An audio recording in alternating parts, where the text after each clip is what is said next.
안녕하세요. 저는 40대 평범한 주부이자 중학교에서 학생들을 가르치고 있는 선생님이기도 합니다. 교편을 잡고 학생들을 가르친 세월이 꽤 오래 흘렀네요.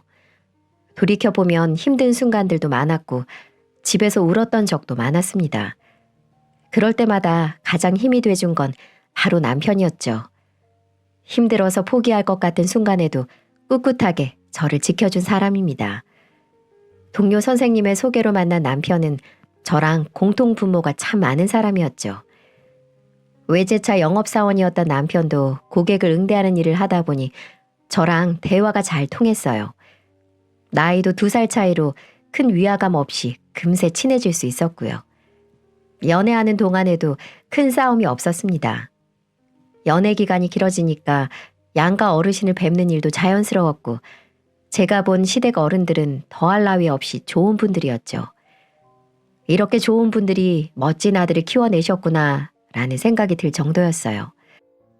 처음 인사드리던 날에도 어머님은 손을 꼭 잡아주시면서 좋은 말만 해주셨죠. 요즘 우리 큰아들이 차만 팔 줄 아는구나 했는데 이렇게 사람 보는 눈도 있었네. 어디서 이렇게 참한 며느리를 만났을까? 애들 가르친다고? 네, 어머님. 중학교에서 애들 가르치고 있어요. 아유, 똑 부러지네. 우리 아들 잘 부탁할게. 어머님은 저에게 아들을 잘 부탁한다며 손을 쓰다듬으며 많은 이야기를 하셨습니다. 시댁 어른들을 보면 남편이 부모님을 꼭 닮아서 성실하고 바른 사람으로 컸구나 대번에 알 수 있었죠. 양가 어른들의 축복 속에 그렇게 결혼을 하고 아들까지 낳으며 소박하고 평범하지만 행복하게 살아갔습니다. 하지만 도련님이 속도 위반으로 결혼을 하게 되면서 평화롭던 시댁은 지옥으로 변하기 시작했어요. 제가 사연을 보내게 된 것도 바로 도련님, 아니 서방님과 결혼한 동서 때문이에요. 와, 시간이 지났어도 2년 얼굴을 생각하니 제 속이 부글부글 끓는 것만 같네요. 바로 그 이야기를 지금부터 해보도록 하겠습니다. 도련님은 제 남편과는 10살 차이가 나는 늦둥이였습니다. 성실하고 착했던 도련님이 속도 위반으로 결혼을 한다고 시댁 식구들에게 선포를 하면서 이 사건이 시작되게 됩니다. 며칠 후 도련님이 데려온 동서의 첫인상은 정말 곱고 참한 사람처럼 보였어요. 수줍게 인사를 하는 모습이 천상 여자 같았죠. 어머님도 정말 좋아하셨고요. 안녕하세요. 처음 뵙겠습니다. 아이고, 곱기도 하지. 홀몸도 아닌데 오느라고 수고 많았어요. 아니에요. 어머님도 아버님도 너무 뵙고 싶었어요. 입에 맞을지 모르겠는데 편히 먹어요. 임산부가 너무 오랜만이라 내가 뭘 해줘야 되나 모르겠네. 아니에요, 어머님. 너무 많아서 제가 뭐부터 먹어야 할지 모르겠어요. 저희처럼 2살 차이가 나는 도련님 부부를 보니 막내 여동생이 생긴 것처럼 기뻤어요. 아버님도 드디어 자식 농사 끝났다며 정말 좋아하셨죠. 궁금한 게 많으신지 질문도 많으셨습니다. 회사 다니다가 못 다니면 답답할 텐데 자주 놀러와. 시댁 가까우니까 먹고 싶은 거 있으면 전화만 해. 이 시아버지가 다 사줄게. 시아버님은 호박이 넝굴째 굴러온다며 기쁨을 감추지 못하셨습니다. 임신을 했으니 식은 좀 미루더라도 살림부터 합쳐야 했죠. 도련님, 아니지? 이제 서방님이라고 불러야겠네요. 결혼 정말 축하드려요. 그 후 서방님은 살림을 합치고 몇 달 후 무사히 결혼식까지 끝냈고 제주도로 신혼여행을 다녀왔습니다. 서방님네 부부가 온다길래 오랜만에 온 가족이 시댁에 다 모이는 날이었죠. 근데 그날 정말 참하고 착할 거라고 생각했던 내 예상과는 달리 동서의 생각지도 못한 돌발 행동들이 시작되면서 저와 피 터지게 싸우게 되는 계기가 되고 말았죠. 당시에 초등학생이던 아들이 학원 끝나는 걸 데려오다 보니 조금 늦어서 서둘러 주차장에 주차를 했습니다. 그때 누군가 저희 가족에게 인사를 하더라고요. 형수님, 오랜만이에요. 저희도 지금 막 도착했어요. 누군가 반갑게 부르길래 보니까 바로 서방님이더라고요. 동서는 제법 배가 나온 모습으로 인사를 했습니다.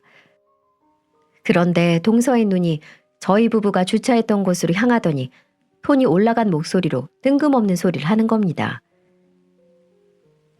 어머 아주버님, 차가 정말 멋있어요. 외제차죠?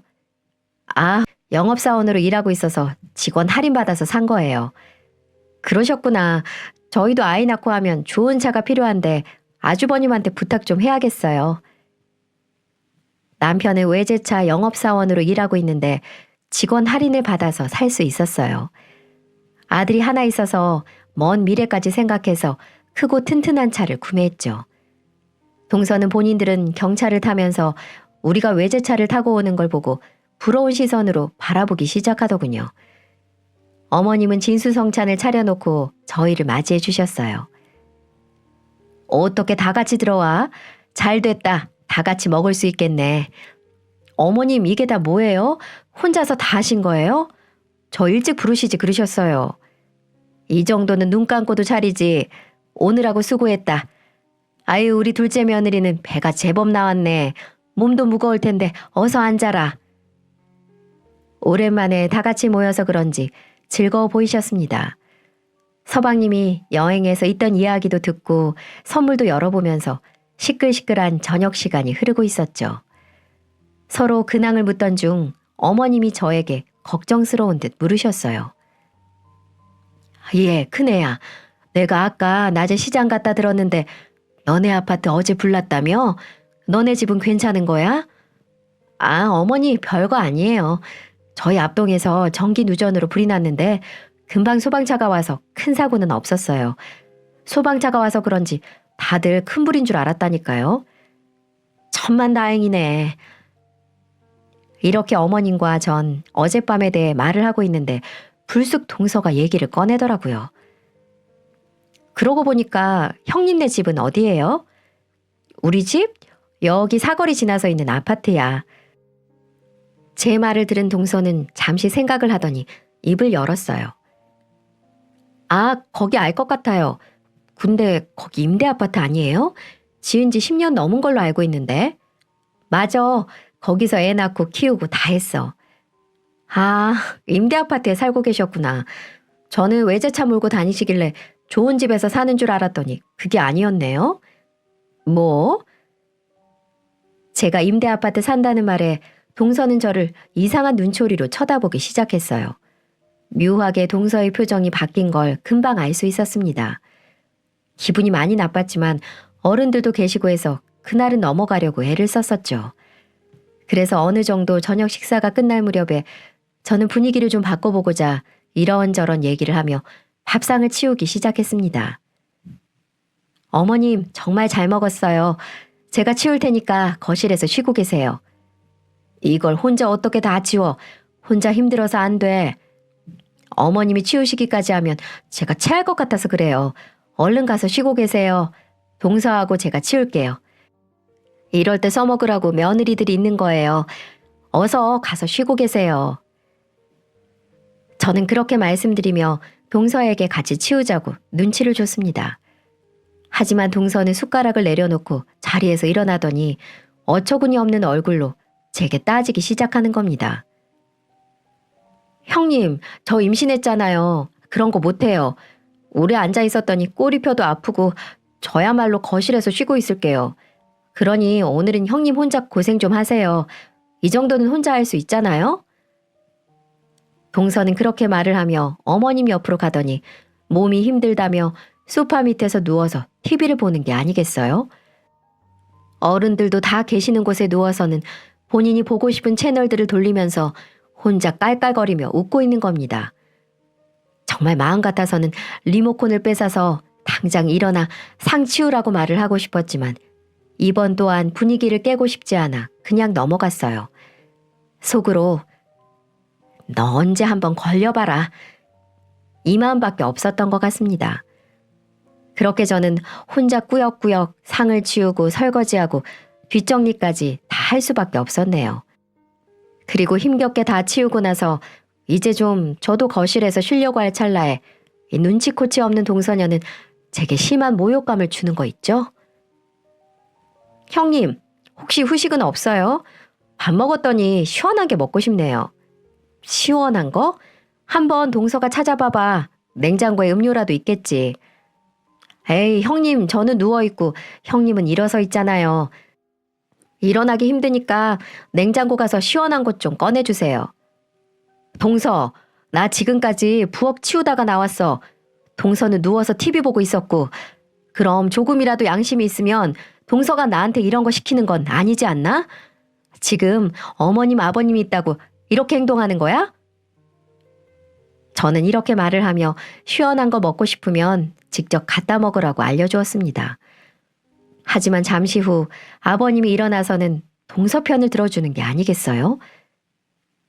아이고, 내가 갖다 주마. 별것도 아닌 것 같고 싸우고도 그러니.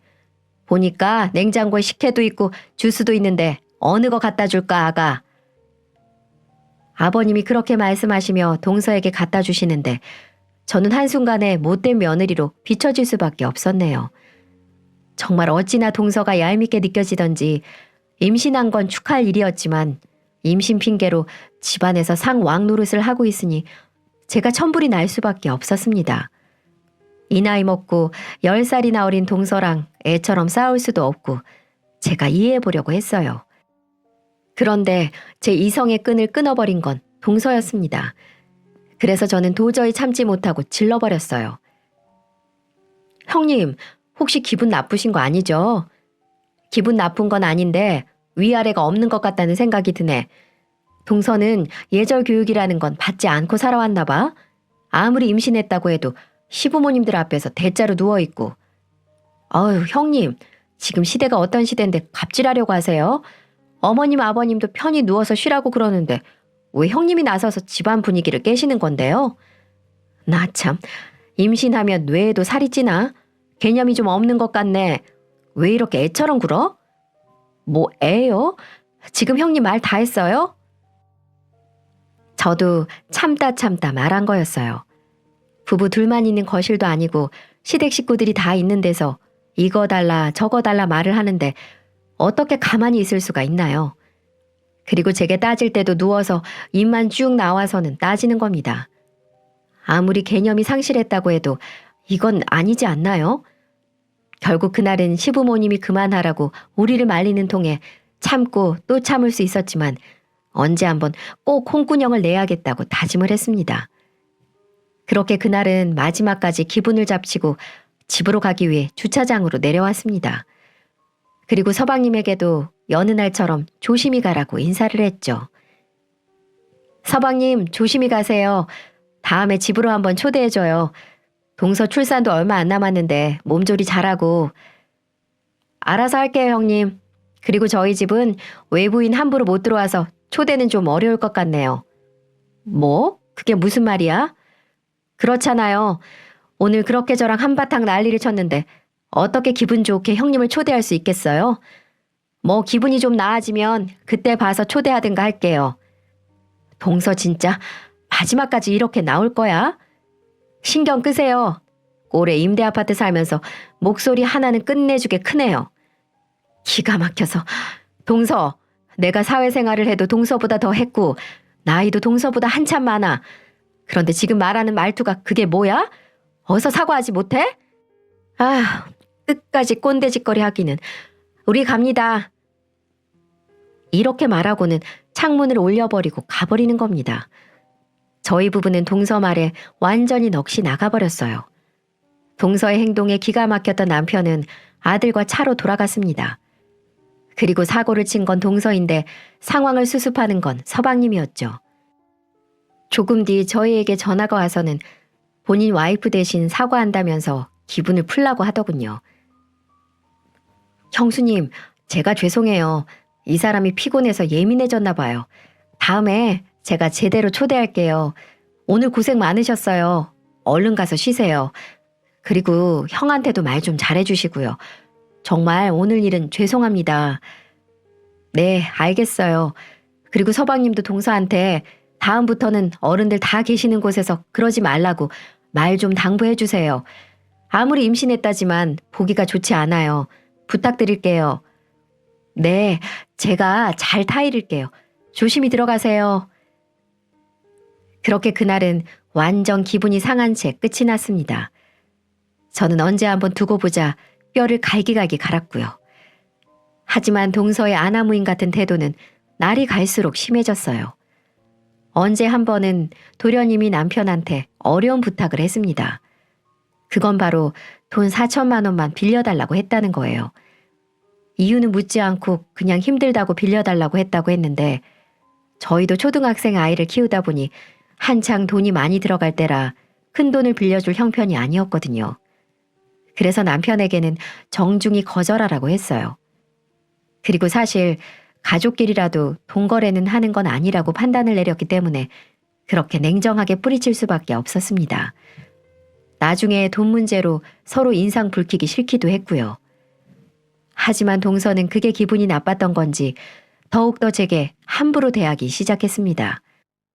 명절이라서 가족들이 다 모였던 자리에서 결국 사달이 나고야 말았죠. 동서가 출산 예정일을 앞둔 지 한 달도 안 됐을 때 명절이라고 온 가족이 다 모였어요. 설이라 음식도 만들어야 해서 어머님이랑 장도 보려고 일찍 도착했죠. 어머님은 제가 오기도 전에 미리 나물 반찬을 해두셨어요. 그래서 전 전을 담당하겠다며 부엌에서 분주히 움직였어요. 어머님, 저는 제가 부칠게요. 좀 쉬세요. 언제 다 이렇게 많이 하셨어요? 아유, 한다고 했는데 할 게 또 있었네. 쉬엄쉬엄 하면서 해. 아니에요. 어머님이 다 해서 저만 붙이면 되는데요, 뭘. 그래, 고생 좀 하고 있어라. 나는 요 앞에 마트 가서 부족한 것들 좀 사고 올 테니까.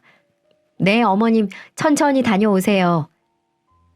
그렇게 어머님이 나가셨고, 어머님이 마트로 나가고 얼마 뒤 서방님 부부가 들어왔습니다. 전을 뒤집다 말고 인사를 하러 거실로 갔죠. 오랜만에 본 동서는 누가 봐도 임산부라고 볼 만큼 배가 불러 있었어요. 옛날에 제가 아들 가졌을 때 생각이 났습니다. 그래서 과거 일은 잊고 더 반갑게 인사를 했죠. 서방님, 금방 왔네요. 동서가 홀몸도 아닌데 오느라 고생했어. 그동안 잘 계셨어요? 빨리 온다고 온 건데 형수님이 더 빨리 오셨네요. 그렇게 반갑게 인사해주는 서방님과 아는 체를 하는데 그 사이로 동서는 저를 보는 채 마는 채 하더니 쌩 하고 지나쳐버리는 겁니다. 제가 황당한 표정을 하자 서방님은 멋쩍은 듯 저희 아들 손을 잡고 거실로 가서 앉더군요. 어이가 없었던 건 그뿐만이 아니었어요. 글쎄 소파에 앉자마자 힘들었다며 별별 소리를 다 하는 겁니다. 아버님, 저 왔어요. 오는 동안 너무 힘들었어요. 그래, 오느라 고생했다. 편히 쉬어. 밥은 먹었니? 오다 보니까 밥도 못 먹었어요. 아버님, 저 너무 배고파요. 그러고 보니까 점심때가 다 돼간다. 큰애야, 우리 점심 언제 먹냐? 때리는 시어머니보다 말리는 시누이가 더 밉다고 그날은 아버님도 조금 미웠어요. 온몸에서 기름 냄새가 진동을 하는데 저는 동서를 위해 점심까지 차리게 되었습니다.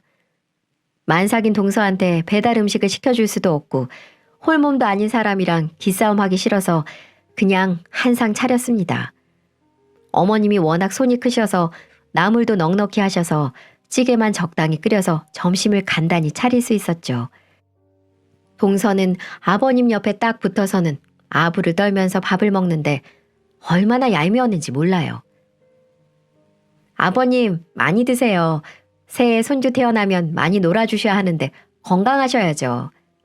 그래, 내가 막내 며느리 생각해서라도 잘 먹을게.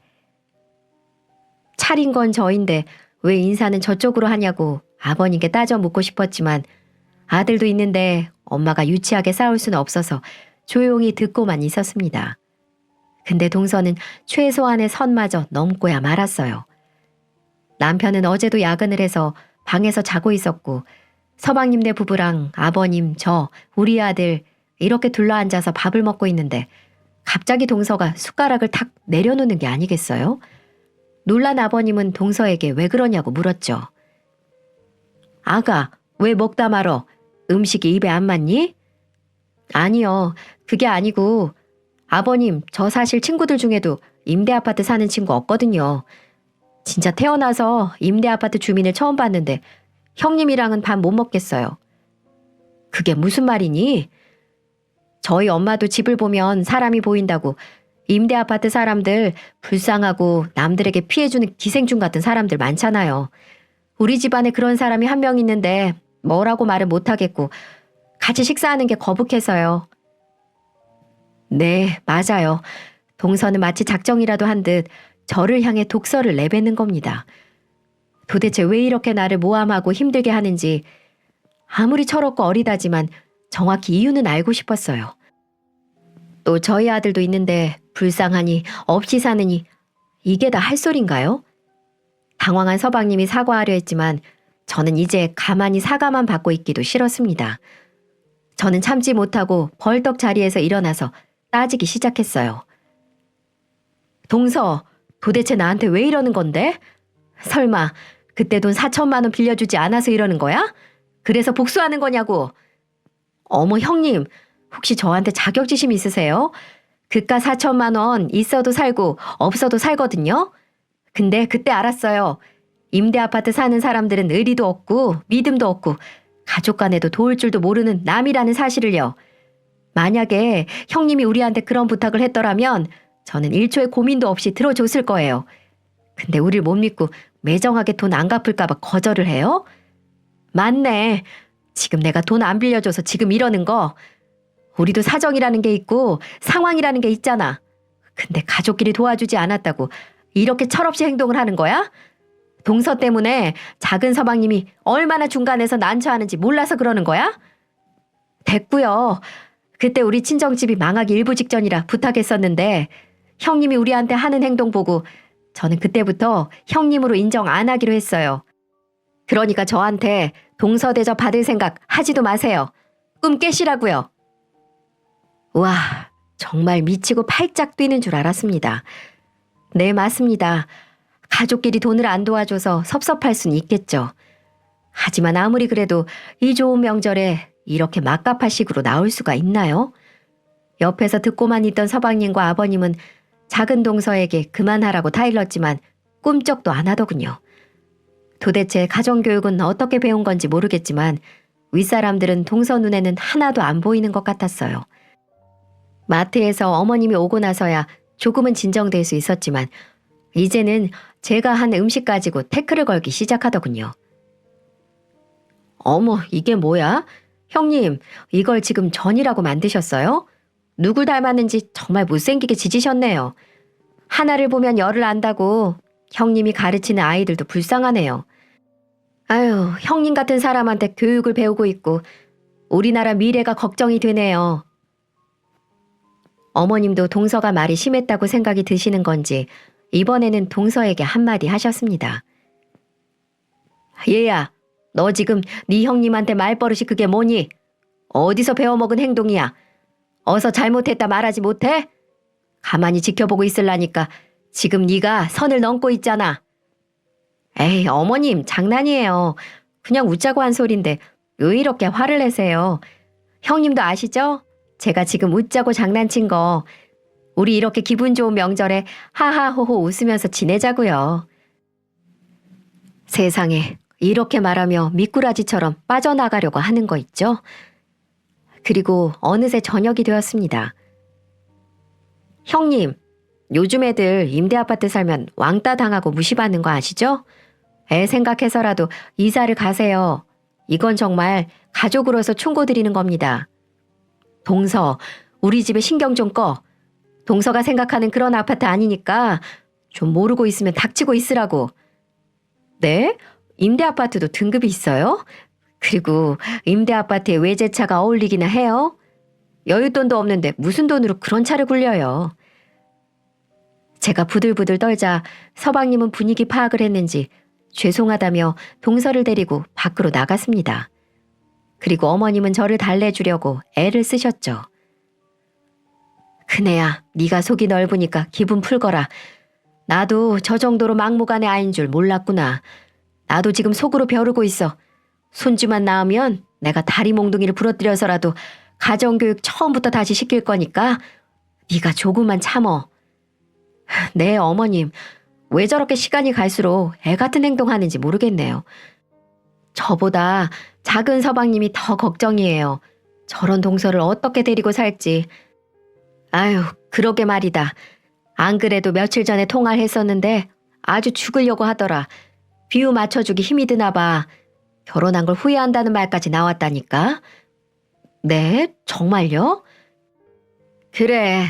요즘 회사에서 야근이 많아져서 집에 좀 늦게 들어갔는데 작은 애는 우리 아들이 바람피고 있는 걸로 오해를 하고 핸드폰 뒤지고 모르는 연락처가 있으면 일일이 다 전화해서 확인 전화까지 했었나 봐.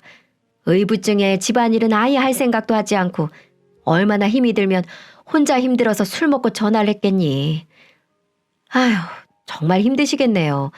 의부증 그거 아주 무서운 병인데 어머님이 옆에서 많이 도와주셔야겠어요.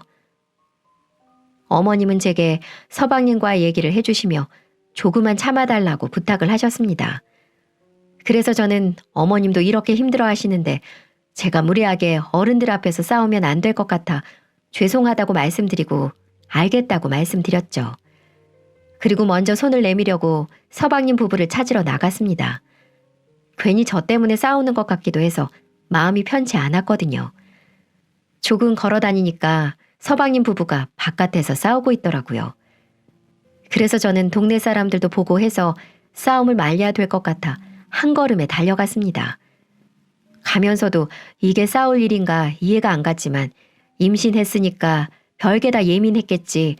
100번 이해하자 정말 마음으로 노력했죠. 하지만 동서는 저보다 더 억울해 보였어요. 동서, 그만하자. 이 좋은 날 왜 그래? 서방님도 그만하시고요. 기가 막혀서. 형님, 제가 이러는 거 이해가 안 가죠? 저 그렇게 막 자란 애 아니에요. 저희 집에서 얼마나 귀하게 큰 줄 아세요? 누가 동서 막 자랐다고 뭐라고 했어? 1절만 하고 어서 들어가. 어른들 다 계시는데 뭐 하는 거야? 제가 신경 끄시라고 했죠? 왜 남의 가정일에 참견이신데요? 우리 부부끼리 싸우지도 못해요? 눈치가 없으니 아직도 임대주택에서나 살고 있지? 동서, 그 입 진짜 안 닥쳐?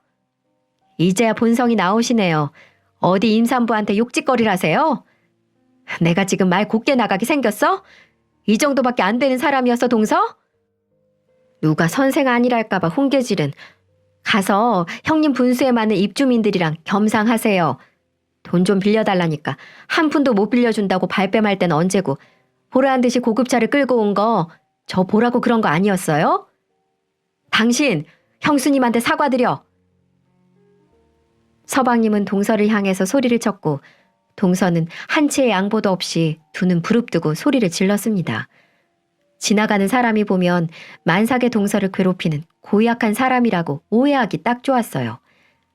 서방님의 한마디에 서러웠는지 동서는 눈물이 그렁그렁 져서는 택시를 타고 가버렸습니다.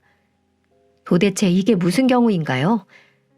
서방님은 이번에도 제게 연신 사과를 하면서 푸념을 하기 시작했습니다. 그리고는 너무 힘들다며 제 앞에서 울기 시작하는 거예요. 정말 처음으로 보는 모습이었어요. 형수님, 정말 미쳐버릴 것 같습니다. 어떻게 하나하나 행동들이 저렇게 철이 없고 사람들을 힘들게 하는지. 서방님, 힘내요. 어쩌겠어요. 왜 제가 모르는 무슨 일이라도 있어요? 제가 이건 부모님한테도 쪽팔려서 말씀 안 드렸지만 저 사람이 사고를 이만저만 치는 게 아니에요.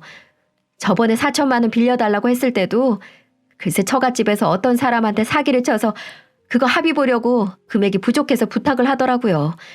그래서 형수님한테 부탁을 한 거고요. 근데 그 돈을 빌리지 못했다고 하니까 그때부터 어찌나 사람을 힘들게 하는지. 어떻게 해요? 글쎄 이 사람이 집 담보로 대출을 받아서 줬더라고요. 그 째까는 집으로 말이죠. 그리고 시도 때도 없이 캐피탈에 대부업에 돈 빌려서 처가집 다 갖다 주고 그 이자 갚는데 제 월급 다 나가고 그것도 모자라 명품은 또 얼마나 좋아하는지 제 카드로 글쎄 얼마 전에는 800만 원짜리 샤넬 가방을 쇼핑하고 왔더라고요. 그런데 제가 안 미치겠어요? 뭐라고요?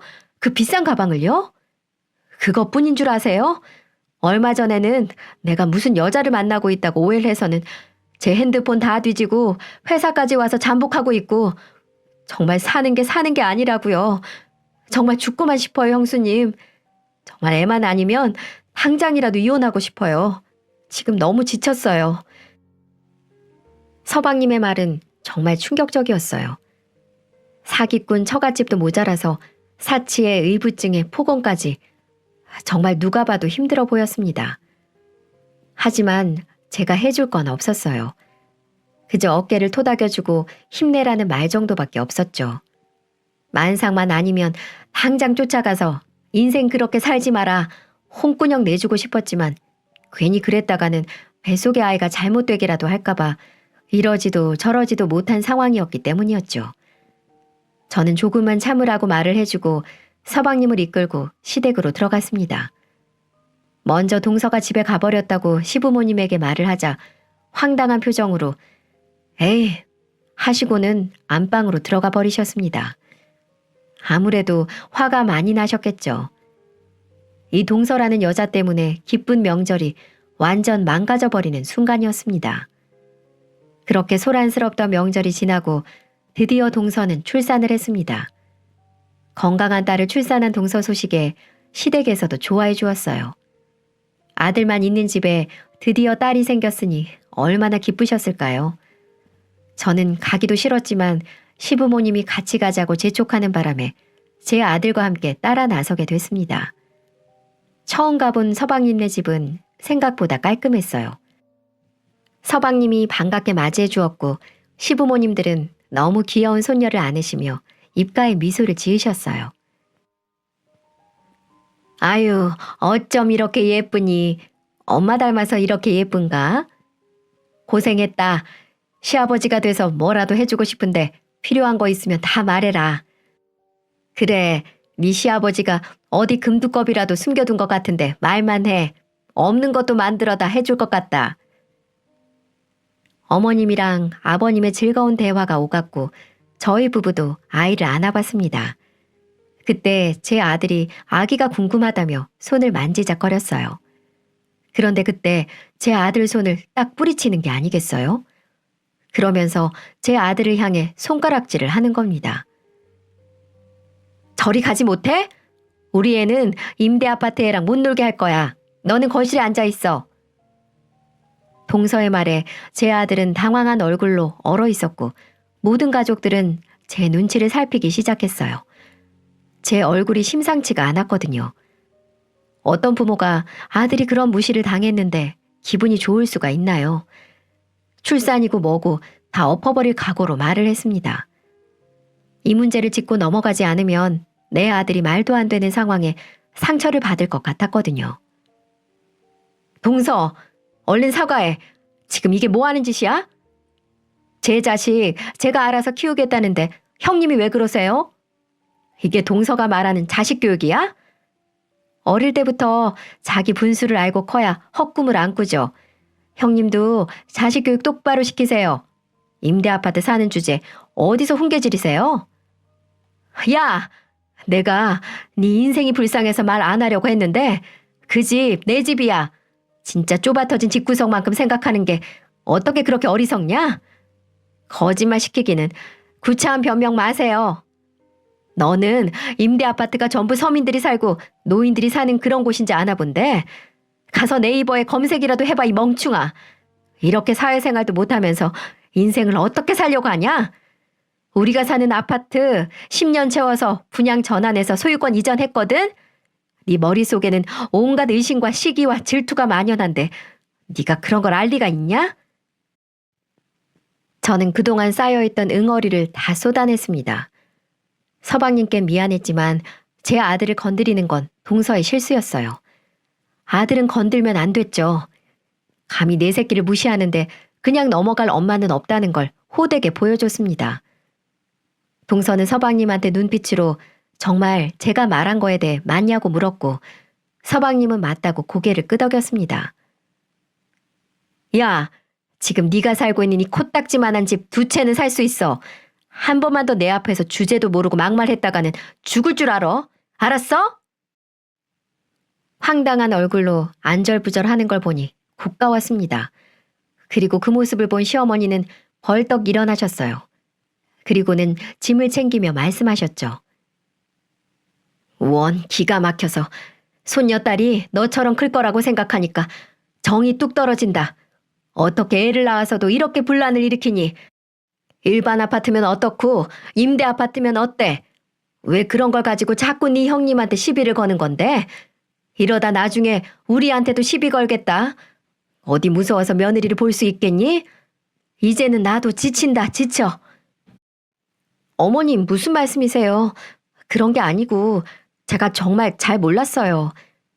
모른다고 함부로 말하면 되겠니? 모를수록 행동 조심했어야지. 집에 이렇게 분란이나 만들고 네가 그러고도 며느리고 엄마야?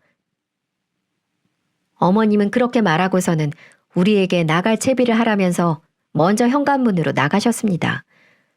그러자 예전과는 분위기가 다르다는 걸 느꼈는지 동서는 어머님을 향해 싹싹 빌기 시작했어요. 어머님, 잘못했어요.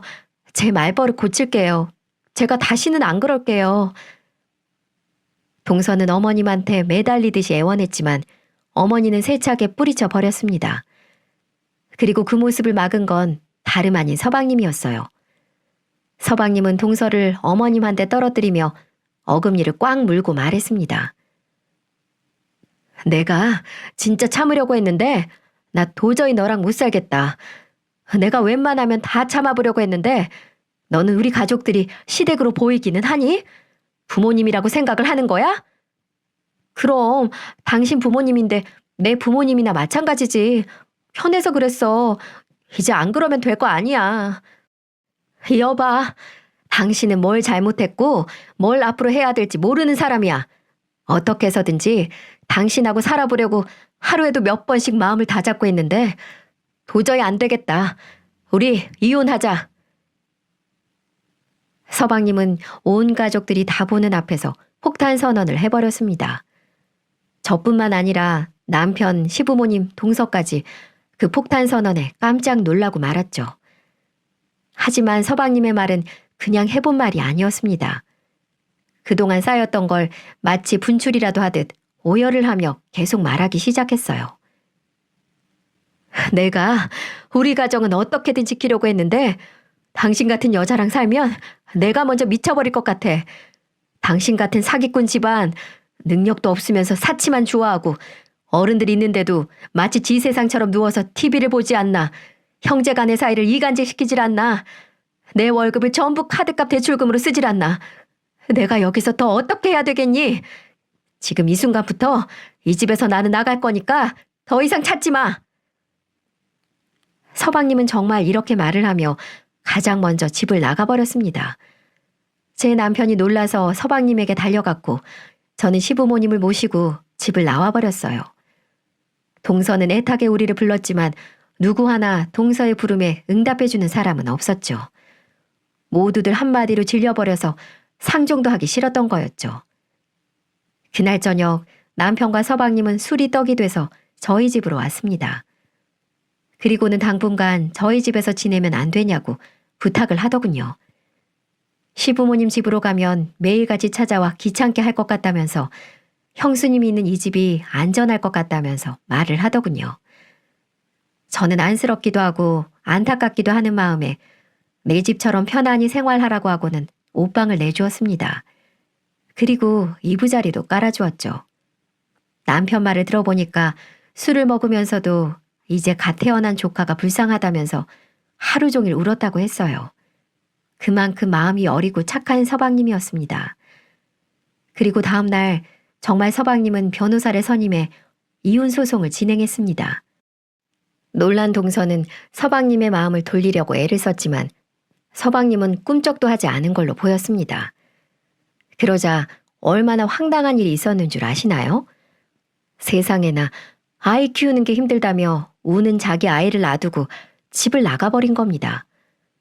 서방님에게 문자만 남겨둔 채 조카를 놔두고 무책임하게 집을 나가버렸고 놀란 서방님은 일하다가 문자를 받고 회사에 월차를 내고 곧장 집으로 뛰어갔다고 했어요.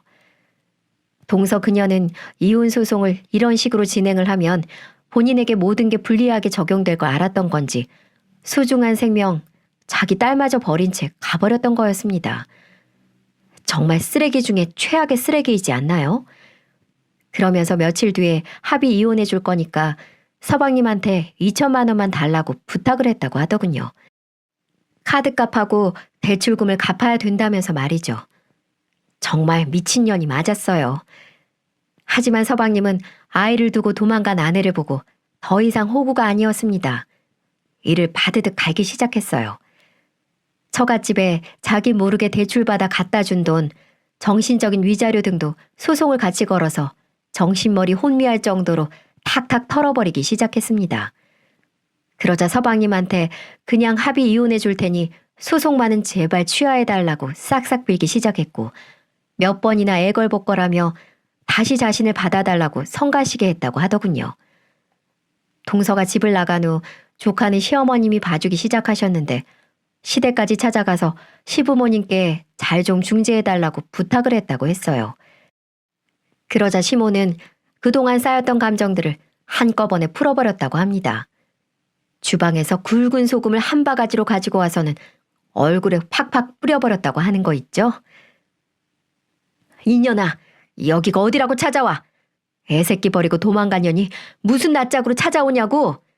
한 번만 더 찾아왔다가는 그때는 소금이 아니라 네 뺨을 갈겨버릴 줄 알아, 이년아. 라고 말이죠. 그렇게 호되게 당하고 울면서 돌아갔다고 하더군요. 그 얘기를 어머님이 해주시는데 제가 얼마나 통쾌했는지 모릅니다. 어머님도 묵은 채증이 다 내려간 것 같아 살 것 같다고 하셨고요. 이혼 결과는 예상대로 서방님에게 일방적으로 유리한 판결이 내려졌고 양육권과 친권도 가져올 수 있었습니다. 정신적인 위자료는 받지 못했지만 대출금은 조금 회수할 수 있었다고 하더군요. 적당한 선에서 서방님이 합의를 해준 것 같아 보였어요. 그리고 지금은 또 하나의 소송을 걸고 있어요. 그건 바로 전 동서년이 양육비를 주고 있지 않고 있다고 했어요. 어디서 어떻게 폐인처럼 지내고 있는지 모르지만 지구 끝까지 가서 양육비를 받아내겠다고 하더군요. 아무튼 그렇게 서방님과 동서년의 결혼 생활은 끝이 났습니다. 서방님은 지금 집을 팔고 시댁에 들어가서 시부모님들이랑 함께 살고 있어요.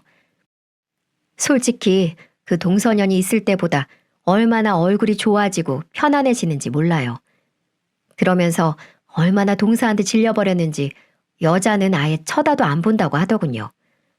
저도 그 말의 뜻이 무엇을 말하는지 누구보다 잘 알기에 뒤에서 시간 날 때마다 조금씩 시댁에 가서 술 한 잔도 같이 먹어주고 조카도 봐주며 나름 즐겁게 지내고 있답니다. 저는 동서를 보면 왜 집안의 여자가 잘 들어와야 하는지 몸소 체감할 수 있었어요. 미꾸라지 한 마리 때문에 시댁 전체가 흔들릴 뻔했으니까요. 서방님이 바보같이 착해서 동서는 호구라고 생각하고 이용을 했지만 결국 자신의 발등까지 찍혔으니 그나마 위안으로 삼고 있네요. 솔직히 조금만 더 서방님이 처음부터 매정하게 전 동서와 인연을 끊어버렸다면 좋았을 걸, 이런 아쉬움도 있는 것도 사실이지만 우리 시댁은 이것도 인생이라 생각하고 받아들이려고 애를 쓰고 있습니다. 인생은 과거보다는 현재와 미래가 중요하니까요. 그래서 저는 우리 서방님과 조카가 앞으로 열심히 건강하게 잘 살기를 항상 응원해주고 있답니다. 제 사연은 여기까지예요. 이제 날도 좋아지는데 아이들과 아름다운 들꽃도 보며 좋은 것 많이 보시고 좋은 말만 해주며 행복한 날들이 가득하길 바랄게요. 길고 긴 저의 이야기를 지나치지 않고 잘 들어주셔서 감사합니다. 경청해주신 여러분들의 세상에도 행복만 가득하시고 항상 풍요로운 일들도 가득하시길 바랄게요. 모두들 따뜻한 봄날 더 행복하세요.